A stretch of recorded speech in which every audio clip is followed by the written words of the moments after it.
your weapons. Keep those actions clear. I'll see you on the beach.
Because of course every individual person of all of the billion people who belong to Facebook, every single one of them knows exactly what movie every year deserves the Oscar and who doesn't. Okay, so so there's always this thing, put the name of the movie that doesn't deserve an Oscar and list the one that does for that year.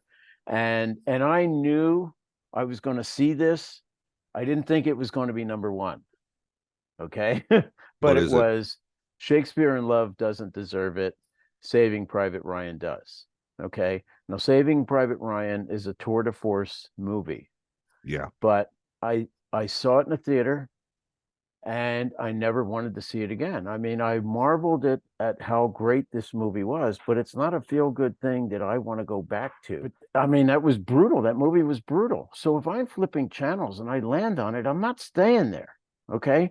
But Shakespeare in Love, I can land on that 5 times a day and I'll sit there and I'll watch it because it's so clever. It is just so clever and so well put together. And I have to believe that some of the people who were voting that year with the Academy Awards just sort of preferred that kind of movie. And if you read along the script, I have a copy of the script.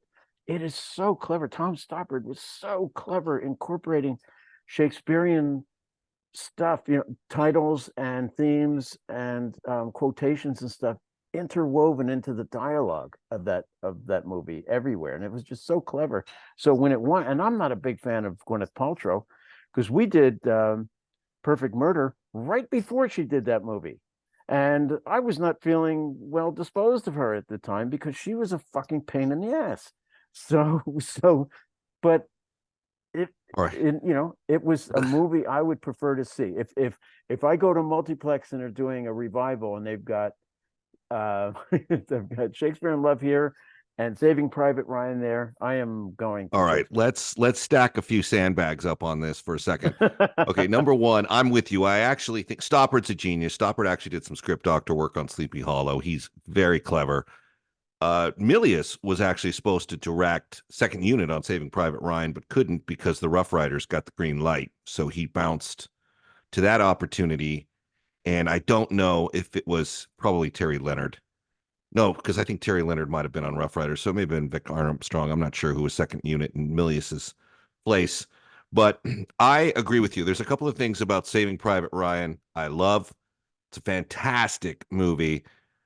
It's a little convenient for me at the end where the German soldier happens to come back on the attack and that they dispose of and he comes back. That, for my own personal taste, that one's a little too easy. And of course, you'll get comments about absolutely every aspect of this conversation from all the geniuses out there in the world that can make the movie better than us. Yeah. And know more than us, even though we've survived major studio placements. Yeah. But the thing about it is I'm with you. I thought Shakespeare in Love, first of all, I think it's Ben Affleck's best role, even though it's a minor one. I think it's the best job he's ever done. Really? I think the humor. What's that? Did you see The Town? I did see The Town, and I enjoyed The Town, but I think there's something about this role that makes him endearing to me. Mm-hmm. And all these conversations. I love him in it too. Hymns may return to the house. Ned. Henslow. Oh, good to see you. Who is this? Silence, you dog!